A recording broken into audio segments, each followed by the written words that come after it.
The sunlight stinks because war is a game. You just can't play that game. Cut it for a second, will you?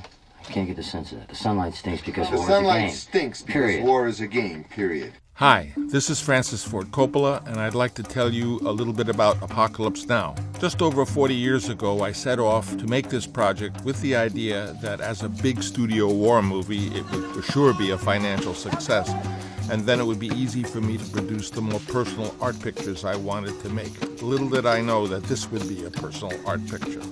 To produce the movie I wanted to make, I needed to be more entrepreneurial in how I financed it, and I needed to band together with a pioneering group of talented collaborators to ensure that the vision was realized. So we set off for the Philippine jungle. Here we are on day 100, near what was supposed to be the end of photography, yet I wouldn't finish shooting for almost another year. At the time of its release, I wanted Apocalypse Now to be an immersive movie. Vietnam was a very strange and horrific place, and I wanted to vividly take you through its war. It was the first feature exhibited in 70mm with quintaphonic sound, and on the day it came out, there were only 15 theaters that could even play it. A few months after I returned from the Philippines, the Atari 2600 was released. Since then, I've been watching video games grow into a powerful, meaningful way to tell stories. And when I thought about Apocalypse Now for a new platform and a new generation, I became more interested in the experimental possibilities, so we began exploring this gaming world.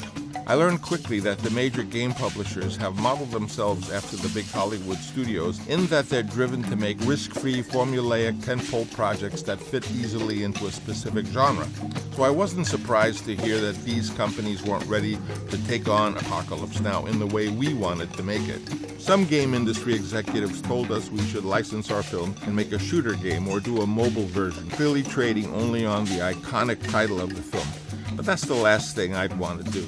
40 years ago, despite my past successes, I had to go outside the film industry to make something that I hoped would have a lasting effect on audiences. I dove into the Vietnamese War without a parachute, and today I've been joined by new daredevils, a team who want to make an interactive version of mine and John Milius' story that puts you in the middle of the Vietnam War. You are Captain Willard, but you don't have to make the same choices he made. It's about characters who watch you and judge you. It's about not getting killed rather than being a killer until you reach Kurtz. What you see here is a game we want to make, and we do want help from backers like you to realize it. We found a lot of ways to thank you, and we are planning more, including real participation into the developmental process of the game. I remember telling my editor, Walter Murch, that the more he worked on Apocalypse Now, the crazier he would get. If you experience this game, perhaps it'll have the same effect on you.